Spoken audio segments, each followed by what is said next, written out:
ওয়াসাল্লামকে পুরস্কার স্বরূপ মি'রাজ দান করেছিলেন। তিনি হলেন সাহিবুল মি'রাজ, তিনি হলেন সাহিবুশ শাফাআ, তিনি হলেন খাতামুন নবিয়্যিন, তিনি হলেন খাতামুল মুরসালিন, তিনি হলেন সাইয়্যিদুল মুরসালিন, তিনি হলেন ইমামুল আতকিয়া।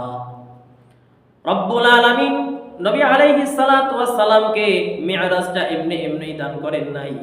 রাসূলুল্লাহ সাল্লাল্লাহু আলাইহি ওয়াসাল্লামের সবর আর তাওয়াক্কুলের কারণে রব্বুল আলামিন এত বড় দামি নিয়ামত দান করেছেন। এত বড় দামি নিয়ামত রব্বুল আলামিন একমাত্র মুহাম্মদুর রাসূলুল্লাহ সাল্লাল্লাহু আলাইহি ওয়াসাল্লাম ছাড়া আর কোন নবীকে দান করেন নাই। আসলে এই মি'রাজটা রব্বুল আলামিন নবী আলাইহিস সালাতু ওয়াস সালামকে দান করেছিলেন পুরস্কার স্বরূপ।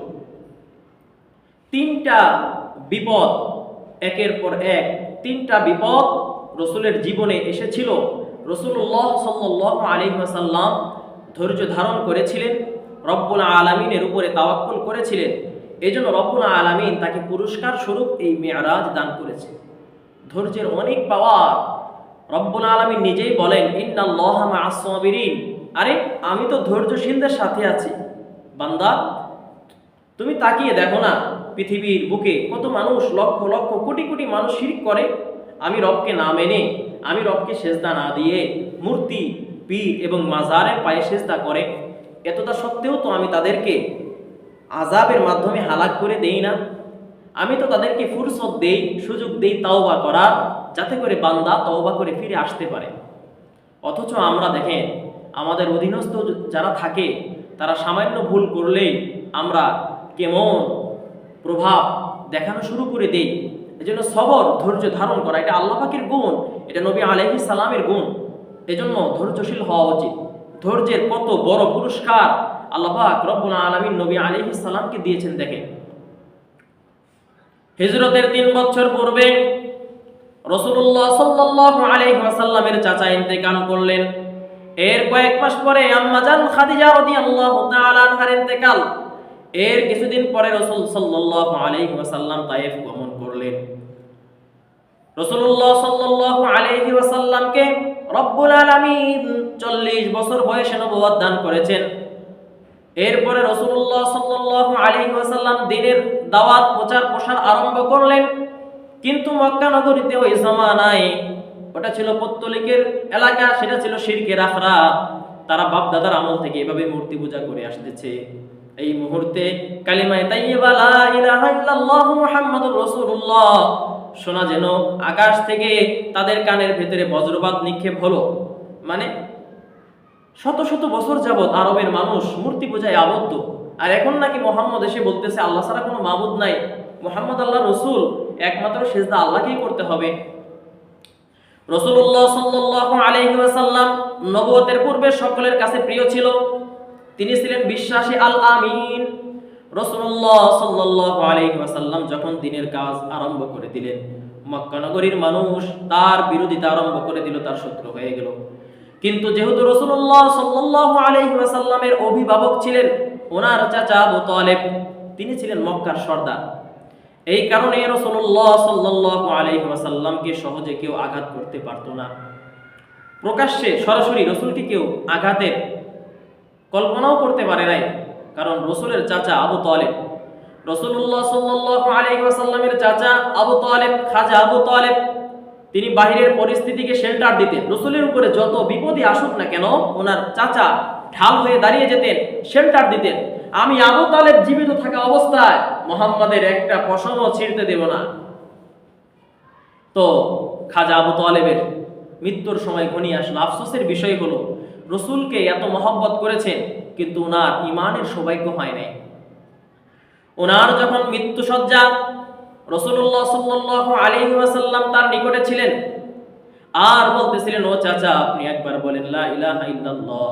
যদি আপনি এতটুকু বাক্য পাঠ করেন, তাহলে কাল কিয়ামতের ময়দানে আমি রাসূল আপনার জন্য আল্লাহর দরবারে সুপারিশ করব। ওদিক দিয়ে আবার উতবা, সাইবা, আবু জাহাল দ্বারা আসছে, বলতেছে, আতারগাবু আন মিল্লাতি আব্দুল মুত্তালিব, হে আবু তালেব, আপনি কি মৃত্যু ভয়ে পূর্বপুরুষ আব্দুল মুত্তালিবের ধর্মের থেকে ফিরে যাচ্ছেন? তখন আবু তালেব বলল, আখতারতুন নার আলাল আর, ও ভাতিজা, আমি লজ্জার বিনিময়ে জাহান্নামকে গ্রহণ করে নিলাম। উনি বেঈমান অবস্থায় মৃত্যুবরণ করেছে। আল্লাহ পাক রব্বুল আলামিন আমাদের সকলকে ঈমানের সহিত জানি মৃত্যু হয় এই তৌফিক দান করুন, সকলেই বলি আমিন। খাজা আবু তালেবের ইন্তেকাল হয়ে গেল। এর 3 মাস পরে আম্মাজান খাদিজা রাদিয়াল্লাহু তাআলা আনহার ইন্তেকাল। বাহিরের পরিস্থিতি সামাল দিতেন খাজা আবু তালেব, আর ভেতরের পরিস্থিতি সামাল দিতেন আম্মাজান খাদিজা রাদিয়াল্লাহু তাআলা আনহা। রাসূলুল্লাহ সাল্লাল্লাহু আলাইহি ওয়াসাল্লাম সারা দিন ব্যস্ততা শেষে দিনের দাওয়াত প্রচার প্রসার কাজ শেষ করার পরে ব্যথিত হৃদয়ে হীনমন্যতায় রাসূলুল্লাহ সাল্লাল্লাহু আলাইহি ওয়াসাল্লাম বাড়িতে প্রবেশ করতেন। আম্মাজান খাদিজা রাদিয়াল্লাহু তাআলা আনহা তার জন্য এমন একটা ঘরের ব্যবস্থা করেছিল, এমন খাদিম ছিল। রাসূলুল্লাহ সাল্লাল্লাহু আলাইহি ওয়াসাল্লাম বাড়িতে প্রবেশের পরে খাদিজার খিদমতের কারণে, খাদিজার ব্যবহারের কারণে রাসূলুল্লাহ সাল্লাল্লাহু আলাইহি ওয়াসাল্লামের অন্তরটা শীতল হয়ে যেত। সুবহানাল্লাহ। এই জন্য দুনিয়ার জমিনে একজন নারী, দুনিয়ার বুকে একজন নারী যাকে সরাসরি রব্বুল আলামিন আসমান থেকে সালাম জানিয়েছেন। সুবহানাল্লাহ বলেন। আম্মাজান খাদিজা রাদিয়াল্লাহু তাআলা আনহা পৃথিবীর একমাত্র নারী যিনি আল্লাহ পাক রব্বুল আলামিনের সালাম পেয়েছেন। রব্বুল আলামিন জিবরাইলের মাধ্যমে আম্মাজান খাদিজাকে সালাম জানিয়েছেন আর বলেছেন, ও নবী আপনি খাদিজাকে বলে দেন আমি খাদিজার জন্য জান্নাতের মধ্যে এমন একটি ঘর নির্মাণ করে রেখেছি, এমন একটি মণিমুক্তা মুক্তা সজ্জিত ঘর, যেই ঘরের ভিতরে কোনো শোরগোল থাকবে না, যেই ঘরের বাইরে কোনো সাউন্ড থাকবে না, নিরিবিলি নির্বিচ্ছিন্ন এমন একটা ঘর আমি খাদিজার জন্য রব্বুল আলামিন জান্নাতের মধ্যে নির্মাণ করে রেখেছি। চাচা আবু তালেবের ইন্তেকালের 3 মাসের পর আম্মাজান খাদিজা রাদিয়াল্লাহু তাআলা আনহার ইন্তেকাল। পরপর 2টা আঘাত, 2টা বিপদ। তো রাসূলুল্লাহ সাল্লাল্লাহু আলাইহি ওয়াসাল্লাম আম্মাজান খাদিজা রাদিয়াল্লাহু তাআলা আনহার ইন্তেকালের পরে কিছুদিন পরে মক্কা নগরীর মানুষ ব্যাপক হারে ঈমান আনতেছে না, মুষ্টিময় কিছু মানুষ ঈমান আনছে। বাধা বিপত্তি আর ঝামেলার মধ্যে দিয়ে ইসলাম মিটিমিটি করে আস্তে আস্তে অগ্রসর হচ্ছে। রাসূলুল্লাহ সাল্লাল্লাহু আলাইহি ওয়াসাল্লাম ব্যথিত হৃদয়, মক্কার মানুষ তো ব্যাপকভাবে ঈমান আনতেছে না, তাহলে আমি এক কাজ করি, আমি তায়েফে যাই। মক্কা থেকে মাত্র 60 মাইল দূরে তায়েফ। হযরত যায়েদ ইবনে হারেসা রাদিয়াল্লাহু তাআলা আনহা, হযরত যায়েদ ইবনে হারেসা রাদিয়াল্লাহু তাআলা আনহু ওনার আজাদকৃত গোলাম পালক পুত্র যায়েদ ইবনে হারেসাকে সঙ্গে নিয়ে নবী আলাইহিস সালাম তায়েফের দিকে গমন করলেন। তায়েফে যেতে যেতে প্রতিমধ্যে যিনি যতগুলো কবিলা পেয়েছে, গোত্র পেয়েছে, সমস্ত গোত্রের কাছে ইসলামের দাওয়াত পৌঁছিয়েছে। রাসূলুল্লাহ সাল্লাল্লাহু আলাইহি ওয়াসাল্লাম তায়েফ যাওয়ার পরে সাকিফ গোত্রের সর্দারদের কাছে রাসূলুল্লাহ সাল্লাল্লাহু আলাইহি ওয়াসাল্লাম ইসলাম প্রেজেন্ট করতে লাগলেন, ইসলামের দাওয়াত দিতে লাগলেন। তারা রাসূলুল্লাহ সাল্লাল্লাহু আলাইহি ওয়াসাল্লামের দাওয়াতকে গ্রহণ তো করলই না। রাসূলুল্লাহ সাল্লাল্লাহু আলাইহি ওয়াসাল্লাম যখন তায়েফ থেকে ফিরতেছিলেন, রাসূলুল্লাহ সাল্লাল্লাহু আলাইহি ওয়াসাল্লাম তায়েফে 10 দিন অবস্থান করেছিলেন। তায়েফে গিয়ে তিনি 10 দিন দাওয়াতের প্রচার প্রসার করেছেন, ইসলামের বাণী পৌঁছিয়েছেন।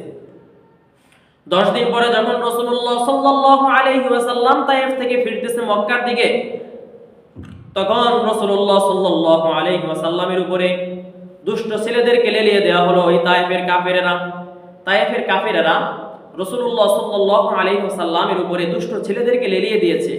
এই দুষ্ট ছেলেরা রাসূলকে বলতে লাগলো, পাগল, তুমি একটা মূর্খ, তুমি একটা ধর্মান্তর, তুমি একটা বিপদগামী লোক, এরকম বলতে লাগলো। হাততালি দিতে লাগলো।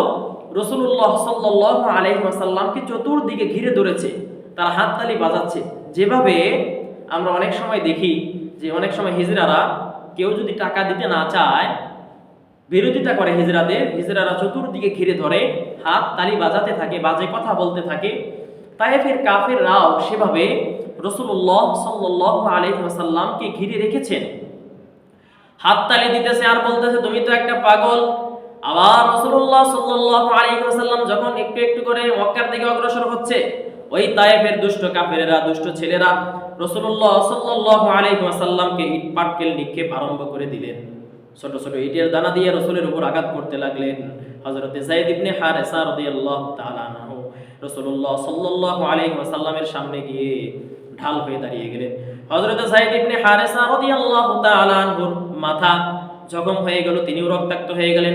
রাসূলুল্লাহ সাল্লাল্লাহু আলাইহি ওয়াসাল্লামের শরীর মোবারকের বিভিন্ন স্থানে ক্ষত হয়ে গেল, রক্ত ঝরতে লাগলো। এমনকি রক্ত ঝরতে ঝরতে রাসূলুল্লাহ সাল্লাল্লাহু আলাইহি ওয়াসাল্লামের জুতা মোবারকে এসে রক্তগুলো লেগে গিয়েছে। যদি নবীর জুতা ওভারটেক করে রক্ত জমিনে লেগে যেত, আসমানি আযাব এসে যেত। কারণ যেই জমিনে যখনই কোনো রসুলের রক্ত ঝরে, সেখানে আল্লাহ পাক আযাব দিয়ে দেন। রাসূলুল্লাহ সাল্লাল্লাহু আলাইহি ওয়াসাল্লামের কাছে জিবরাইল আমিন আসলেন আর বলতে লাগলেন, ইয়া রাসূলুল্লাহ, ইয়া নবী আল্লাহ, ইয়া হাবিবাল্লাহ, এখানে পাহাড়ে নিয়োজিত কিছু ফেরেশতা আছে, যদি আপনি অর্ডার দেন তাদেরকে আমি আদেশ করব, তারা যেন এই তায়েববাসীদেরকে দুপাশ থেকে পাহাড় চাপ দিয়ে তাদেরকে নিষ্পেষিত করে দেয়, পিষে ফেলে। রাসূলুল্লাহ সাল্লাল্লাহু আলাইহি ওয়াসাল্লাম বললেন, কখনোই না, আমি তো রহমত স্বরূপ প্রেরিত হয়েছি। ওয়ামা আরসালনাকা ইল্লা রাহমাতাল লিল আলামিন। আরে আমি তো বিশ্ববাসীর জন্য রহমত, আমি তো বদদুয়ার জন্য আসি নাই, আমি তো মুসিবতের জন্য আসি নাই। আজকে যদি তাদেরকে বদদুয়ার কারণে হালাক করে দেই, তাহলে তো কোনো কাজ হলো না। আশা করা যায় তারা ইসলাম কবুল না করলেও তাদের সন্তানরা করবে, তারাও যদি না করে তাদের নাতিপুতি যারা আছে তারাও তো ইসলাম কবুল করবে। এজন্য আমি আশা রাখি তারা ইসলাম কবুল করবে। এরপরে রাসূলুল্লাহ সাল্লাল্লাহু আলাইহি ওয়াসাল্লাম রক্তাক্ত দেহ নিয়ে, ক্ষত বিক্ষত দেহ নিয়ে রাসূলুল্লাহ সাল্লাল্লাহু আলাইহি ওয়াসাল্লাম মক্কার দিকে অগ্রসর হতে লাগলেন। মক্কার নিকটবর্তী চলে আসছে 3 কিলোমিটার দূরে। ওই জামানায় এক লোক ছিল, কুখ্যাত কাফের, তার নাম ছিল রবিবা। তার 2 ছেলে ছিল, উতবা এবং সাইবা। রবিবার একটা আঙ্গুরের বাগান ছিল। রাসূলুল্লাহ সাল্লাল্লাহু আলাইহি ওয়াসাল্লাম রবিবার আঙ্গুরের বাগানে গিয়ে আঙ্গুর গাছের ছায়ার নিচে আশ্রয় নিলেন। রাসূলুল্লাহ সাল্লাল্লাহু আলাইহি ওয়াসাল্লামের রক্তাক্ত দেহ, ক্ষত বিক্ষত দেহ নিয়ে রাসূলুল্লাহ সাল্লাল্লাহু আলাইহি ওয়াসাল্লাম দেয়ালে হেলান দিয়ে বসে গেলেন। এরপরে রবিবা তার ছেলে উতবা এবং সাইবা দেখলো মুহাম্মদ তো ক্ষত বিক্ষত, তাদের দিলের ভিতরে মায়া চলে আসলো, আত্মীয়তার বন্ধনের মায়া। তো রবিবার একটা খাদেম ছিল, তার নাম ছিল আসাদ, খ্রিস্টান। তো এই আসাদ খাদেমকে বললো, এই একটা কাজ করে, একটা থলি নাও, সেই থলির মধ্যে কিছু খেজুর আঙ্গুর নাও, এই আঙ্গুরগুলো নিয়ে ওই মুহাম্মদকে দিয়ে আসো সাল্লাল্লাহু আলাইহি ওয়াসাল্লাম। রবিবার ওই গোলামটা আসাদ, তিনি ছিলেন খ্রিস্টান ধর্মের অধিকারী, তিনি একটা থলে নিলেন আর থলের মধ্যে কিছু আঙ্গুর নিলেন, রাসূলুল্লাহ সাল্লাল্লাহু আলাইহি ওয়াসাল্লামের কাছে নিয়ে আসলেন। রাসূলুল্লাহ সাল্লাল্লাহু আলাইহি ওয়াসাল্লামকে দিচ্ছে, এই যে নাও। রাসূলুল্লাহ সাল্লাল্লাহু আলাইহি ওয়াসাল্লাম সেটা গ্রহণের সময় বললেন বিসমিল্লাহ। ওই খাদেম আশ্চর্য হয়ে বলল, কি ব্যাপার ও মুহাম্মদ, এখানকার মানুষ তো এই শব্দ বলে না, তুমি এটা কিভাবে জানো? ওই আসাদকে জিজ্ঞাসা করে, ও আসাদ, তুমি কোথাকার অধিবাসী? তিনি বললেন, আমি তো একজন খ্রিস্টান, আমি নাসারা, আমি হলাম নিনোভার অধিকারী, নিনোভা। বর্তমান এই অঞ্চলের নাম পরিবর্তন হয়ে গিয়েছে। বর্তমান ইরাকের তুরাক নদীর তীরে, বর্তমান ইরাকের ফুরাত নদীর তীরে যে অঞ্চলটা অবস্থিত, ওই অঞ্চলের নাম ছিল নিনোভা। বলল, আমি তো নিনোভার অধিকারী, আমি একজন নাসারা, খ্রিস্টান। তিনি বললেন, তুমি সম্ভবত হযরত ইউনূস আলাইহিস সালাতু ওয়াস সালামের এলাকার লোক। তিনি আশ্চর্য হয়ে গেছে, কি ব্যাপার? আরে ইউনূস আলাইহিস সালাতু ওয়াস সালাম তো ইন্তেকাল হয়েছে শত শত হাজার বছর আগে, আপনি কিভাবে জানেন? রাসূলুল্লাহ সাল্লাল্লাহু আলাইহি ওয়াসাল্লাম বলেন, ইউনূস তো আমার ভাই, ইউনূস ছিল নবী, আমিও হলাম নবী, এজন্য আমি আমার ভাইয়ের সংবাদ জানি। সাথে সাথে রবিবার ওই গোলামটা রাসূলুল্লাহ সাল্লাল্লাহু আলাইহি ওয়াসাল্লামের হাতে এবং পায়ে চুম্বন করে তিনি ফিরে আসে। রবিবার জিজ্ঞাসা করে, ওরে আসাদ, তোর কি হলো? মুহাম্মদ কি তোর মাথা কি বিগড়ে দিল নাকি? বলল, কখনোই নয়, কারণ উনি এমন একটা সংবাদ দিয়েছে যে সংবাদটা কোনো নবীর পক্ষে ছাড়া অন্য কারো পক্ষে বলা সম্ভব নয়। তিনি বললেন, তিনি আমাকে হযরত ইউনূস আলাইহিস সালাতু ওয়াস সালামের কথা বলছে, অথচ হযরত ইউনূস আলাইহিস সালাতু ওয়াস সালাম এখান থেকে হাজার হাজার বছর আগে, শত শত বছর আগে ইন্তেকাল করেছেন। এরপরে রাসূলুল্লাহ সাল্লাল্লাহু আলাইহি ওয়াসাল্লাম কিছুক্ষণ পরে রক্তাক্ত দেহ, দুর্বল দেহ, ক্ষতবিক্ষত দেহ, এখন তিনি মক্কায় প্রবেশ করবেন কিভাবে? মক্কায় তো বিপদ। এখন আম্মাজান খাদিজা নাই, ওনার চাচা আবু তালেব নাই, বাহিরে এবং ভেতরে শেল্টার দেওয়ার মতন, ঢাল হয়ে দাঁড়ানোর মতন কোনো ব্যক্তি নাই। রাসূলুল্লাহ